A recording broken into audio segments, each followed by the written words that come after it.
அண்மை செய்தி தொடர் விடுமுறை, விநாயகர் சதுர்த்தி மற்றும் வார இறுதி நாட்களை ஒட்டி சிறப்பு விரைவு பேருந்துகள் இயக்கப்படுகிறது. அதனை அண்மை செய்தியாக பார்க்கிறோம். விவரங்களை செய்தியாளர் சந்தோஷ் வழங்கிக்கலாம். சந்தோஷ், எத்தனை சிறப்பு பேருந்துகள் இயக்கப்பட இருக்கிறது? விவரங்கள் என்ன? வணக்கம் ராஜலட்சுமி. வருகின்ற சனிக்கிழமை விநாயகர் சதுர்த்தி மற்றும் வெள்ளிக்கிழமை சுபமுகூர்த்தம் மற்றும் வார இறுதி நாளான ஞாயிற்றுக்கிழமை என தொடர் விடுமுறையொட்டி தமிழ்நாடு அரசு விரைவு போக்குவரத்து கழகத்தின் மூலம் சிறப்பு பேருந்துகள் இயக்கப்படுவதாக தற்போது அறிவிப்பு ஒன்றினை வெளியிட்டிருக்கின்றனர்.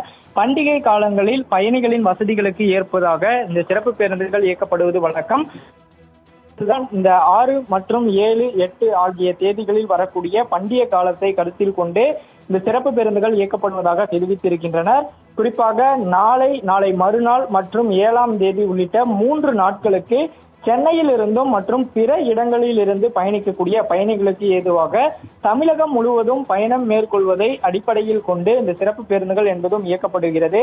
குறிப்பாக சென்னை கிளாம்பாக்கத்திலிருந்து திருவண்ணாமலை, திருச்சி, கும்பகோணம், மதுரை, திருநெல்வேலி, நாகர்கோயில், கன்னியாகுமரி, தூத்துக்குடி, கோயம்புத்தூர், சேலம், ஈரோடு, திருப்பூர் ஆகிய இடங்களுக்கு செல்வதற்கு ஏதுவாக 5 மற்றும் 6 மற்றும் 7 ஆகிய 3 நாட்களுக்கு 1030 பேருந்துகள் இயக்கப்படுவதாக தெரிவித்திருக்கின்றனர்.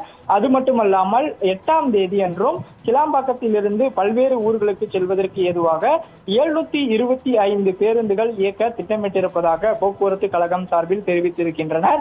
கிளாம்பாக்கத்திற்கு அடுத்து சென்னை கோயம்பேட்டில் இருந்தும் திருவண்ணாமலை, வேளாங்கண்ணி மற்றும் ஒசூர், பெங்களூரு, நாகப்பட்டினம் உள்ளிட்ட இடங்களுக்கு செல்வதற்காக 6 மற்றும் 7 ஆகிய தேதிகளில் 190 பேருந்துகளும், அதே போல மாதாவரத்தில் இருந்து வருகின்ற 6ஆம் தேதி மற்றும் 7ஆம் தேதி 20 பேருந்துகளும் இயக்கப்படுவதாக தெரிவித்திருக்கின்றனர்.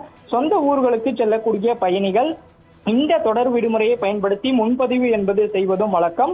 அந்த வகையில் இந்த வார இறுதியில் வரக்கூடிய வெள்ளிக்கிழமை அன்று மற்றும் 23,514 பயணிகளும், அதே போல சனிக்கிழமை அன்று 6,961 பயணிகளும், அதே போல ஞாயிற்றுக்கிழமை 21,650 பயணிகளும் அந்த முன்பதிவு என்பதனையும் செய்திருக்கின்றனர்.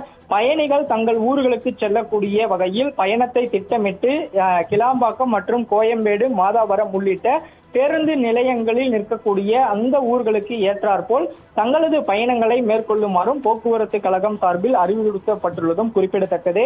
அது மட்டுமல்லாமல் பயணிகளின் கூட்ட நெரிசலை பொறுத்து கூடுதலான சிறப்பு பேருந்துகள் இயக்குவதற்கான வாய்ப்பு இருந்தால் அதனையும் இயக்குவதற்காக திட்டமிட்டிருப்பதாகவும் போக்குவரத்து கழகம் சார்பில் அறிவிப்பை வெளியிட்டிருப்பதும் குறிப்பிடத்தக்கது. ராஜலட்சுமி, தொடர் விடுமுறையொட்டி சிறப்பு பேருந்துகள் இயக்கப்பட இருக்கிறது. விவரங்களை வழங்கியதற்கு நன்றி சந்தோஷ்.